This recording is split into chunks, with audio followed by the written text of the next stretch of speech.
माता सीता से लंका में सर्प का रूप धारण करके कौन मिलने गया था।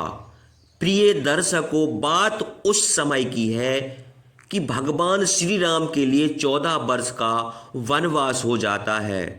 माता कैकेयी के द्वारा तो 14 वर्ष वन में बिताने हेतु राम, लक्ष्मण और सीता को साथ लेकर के जंगल की ओर चले जाते हैं और कई ऋषि मुनि की कुटियों से निकलते हुए उन लोगों को दर्शन देते हुए जब ये पंचवटी में पहुंचे, पंचवटी में जाकर के रहने लगते हैं। तो एक दिन की बात है, माता सीता ने जब पंचवटी में बैठी हुई थी तो वहाँ एक जंगल में सोने का हिरन देखा। जो वह सोने का हिरन मायावी था, जिसके लिए रावण ने भेजा था। रावण ने इसलिए भेजा था क्योंकि वह सीता का हरण करना चाहता था। उसने उससे कहा कि तुम जाओ, राम को बहका करके दूर ले जाना और तभी मैं सीता का हरण करके ले जाऊंगा। तो दोस्तों, वह हिरन जो था सोने का मायावी था।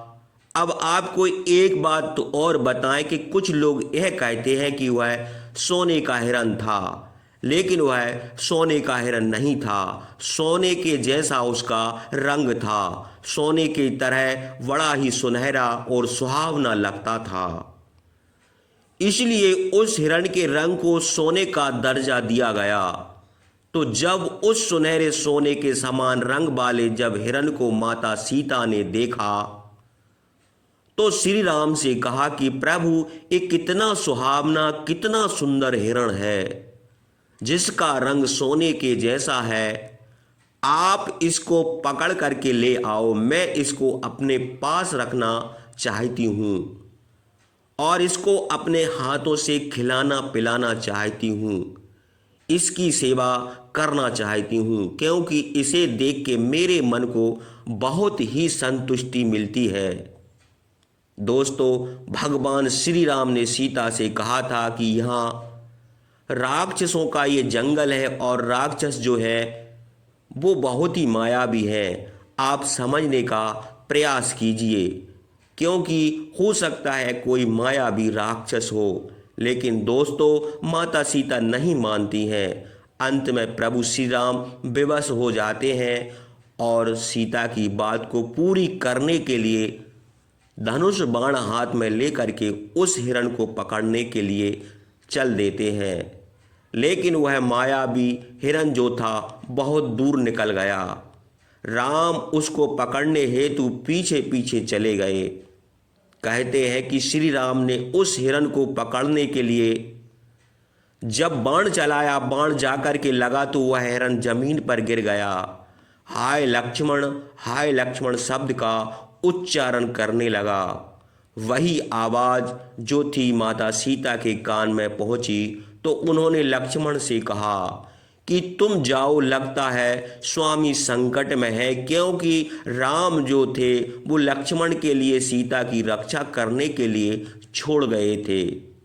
तो सीता ने लक्ष्मण से कहा कि जल्दी से जाओ, लगता है हमारे स्वामी संकट में है। लक्ष्मण ने कहा, नहीं भाभी, मैं नहीं जा सकता, क्योंकि हमारे भैया जो राम है तुम्हारी रक्षा करने के लिए छोड़ गए हैं। लेकिन दोस्तों, सीता जिद कर जाती है, वह नहीं मानती है। कहा है कि लक्ष्मण, हमारी फिक्र मत करो, तुम्हारे भैया राम जो है वो संकट में है, परेशानी में है, तुम जल्दी से जाओ। लक्ष्मण फिर भी मना करते हैं, लेकिन सीता जो है वो नहीं मानती और कहती है कि जाओ, मेरी आज्ञा का पालन करो। लक्ष्मण ने कहा, भैया की आज्ञा, इसलिए मैं नहीं जा सकता। लेकिन सीता ने नहीं माना और जब सीता नहीं मानती है तो लक्ष्मण ने कहा ठीक है। उसके बाद लक्ष्मण जो है उस कुटिया के चारों ओर एक रेखा खींच करके जाते हैं और कहते हैं कि इस रेखा के बाहर मत निकलना, क्योंकि यहाँ बहुत ही मायावी राक्षस हैं, कोई भी धोखा करने के लिए तुम्हारे यहाँ आ सकता है। इतना कहने के बाद में लक्ष्मण जो थे वो राम की ओर चल देते हैं। जहां राम उस हिरन के पीछे दौड़ रहे थे, प्रिय दर्शकों, उसी समय रावण ने देखा कि लक्ष्मण भी चले गए। तो साधु का वेश बना करके रावण जो था, जहां कुटिया में माता सीता बैठी हुई थी, चारों ओर से लक्ष्मण रेखा खींच करके गए थे। अब साधु का वेश बना करके रावण जैसा ही उस कुटिया के अंदर घुसने को होता है और रेखा के अंदर जैसे ही पैर रखने को होता है, तो वहां पर अग्नि प्रज्वलित हो जाती है, अग्नि प्रकट हो जाती है। ये देख करके रावण घबरा गया, तो जलकर के राख हो जाऊंगा, इसलिए उसने आवाज लगाई, भिक्षाम दे, भिक्षाम दे। माता सीता अंदर से भिक्षा लेकर के रावण को देने के लिए आई। कुछ फल थे, वही भिक्षा में देने के लिए आई और रेखा के अंदर से खड़े होकर के वह भिक्षा जो थी रावण की ओर बढ़ाती हैं। तब वह कपटी रावण साधु के भेष में कहने लगा कि नहीं, इस रेखा की बंधी हुई भिक्षा को मैं नहीं लेता। आप रेखा से बाहर निकल करके हमको भिक्षा दीजिए।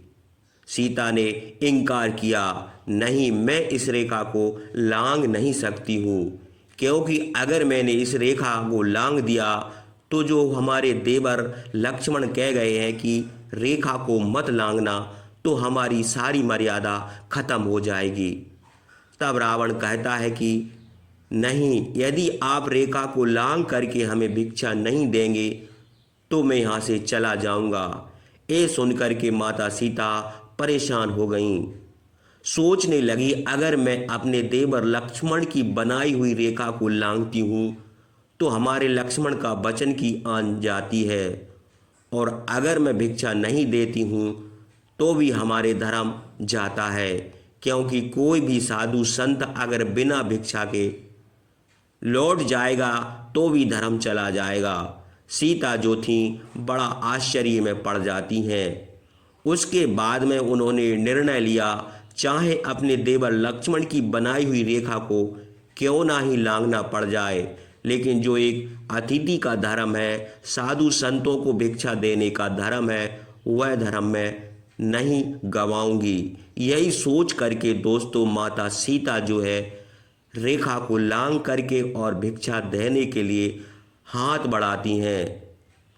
उसी वक्त रावण को मौका मिल गया। रावण सीता का हरण कर लेता है और वहां से पुष्पक विमान में बैठा के सीधा आसमान के रास्ते उड़ जाता है और सीधा लंका में ले जाता है, अशोक वाटिका में, और वहां जाकर के छोड़ देता है और कहता है कि विचार कर लेना, लेकिन तुम यहाँ से जा नहीं सकती और तुम हमारी हो, जाओ, मेरी रानी बन जाओ।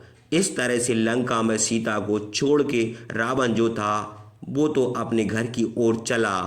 अब दोस्तों यहाँ पर यह बात आती है कि जो स्त्री अपने पति के द्वारा बनाई हुई रेखा, जो घर रूपी रेखा होती है, उसको लांघ जाती है तो सारी मर्यादा को तोड़ देती है और उसका भी सीता के जैसा ही कोई राक्षस हरण कर लेता है, उसके धर्म को बर्बाद कर देता है। इसलिए कहते हैं कि धर्म रूपी रेखा जो घर की बंधी होती है, मर्यादा रूपी रेखा को किसी भी स्त्री को लांघना नहीं चाहिए।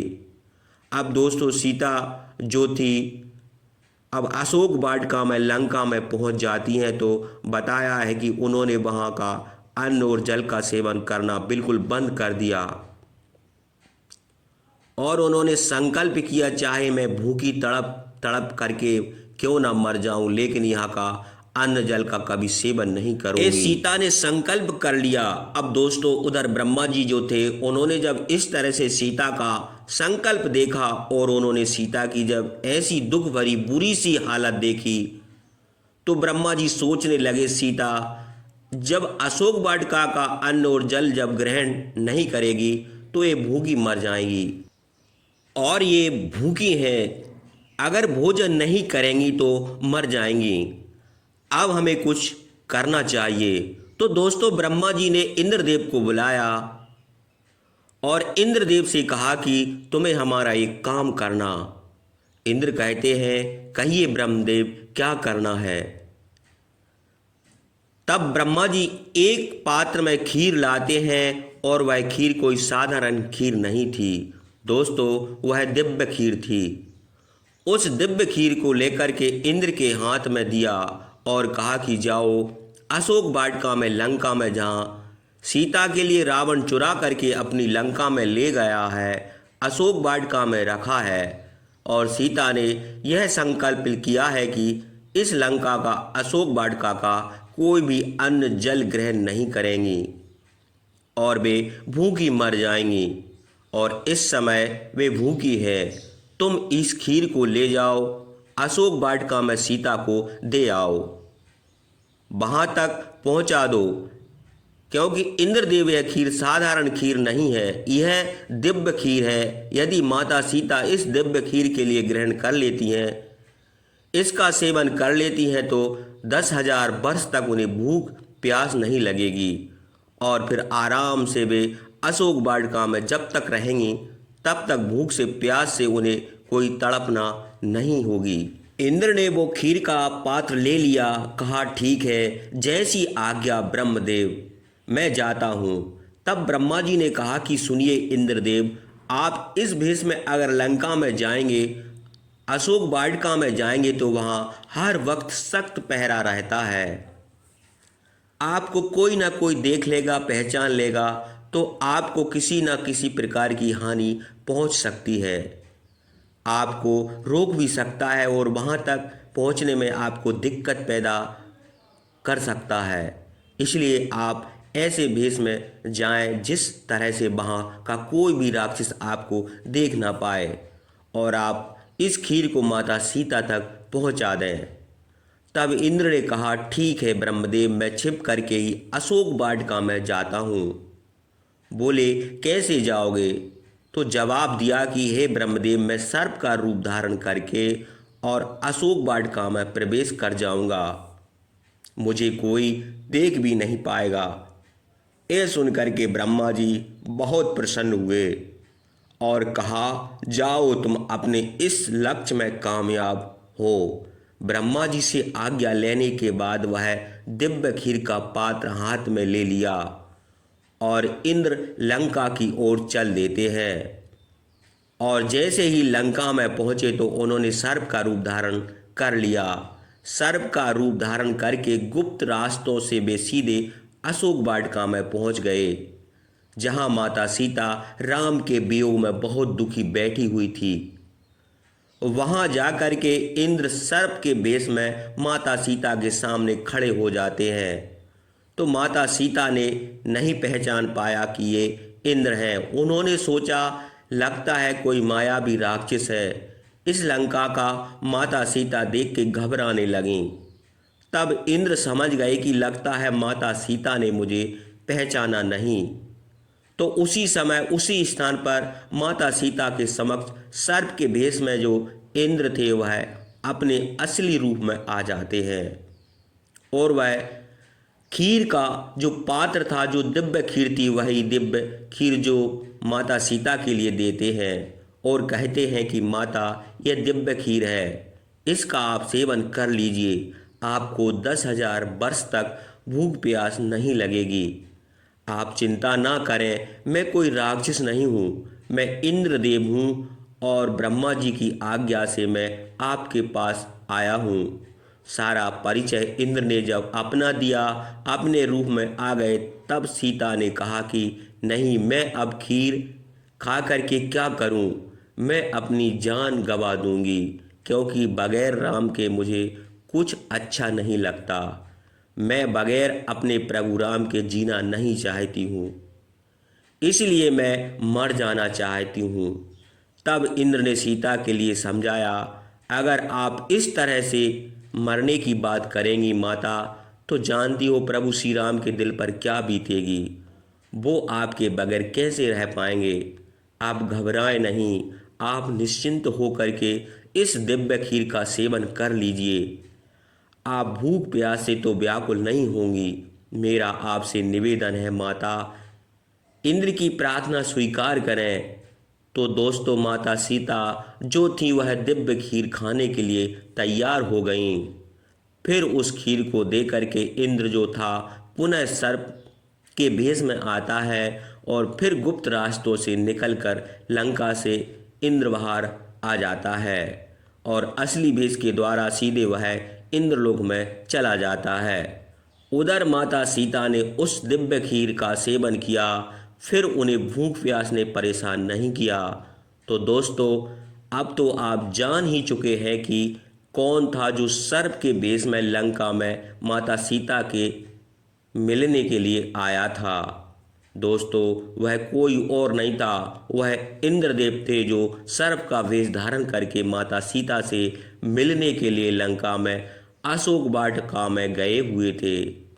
अंततः जो यह प्रमाण हमको साधु संतों से गुरुजनों से मिला है वो हमने इस वीडियो के माध्यम से आप तक पहुंचाया है और उस सर्प के बारे में बताया है जो माता सीता से मिलने लंका में गया था। अगर यह जानकारी ये वीडियो आपको अच्छी लगी पसंद आई तो कमेंट बॉक्स में ज़रूर बताइए।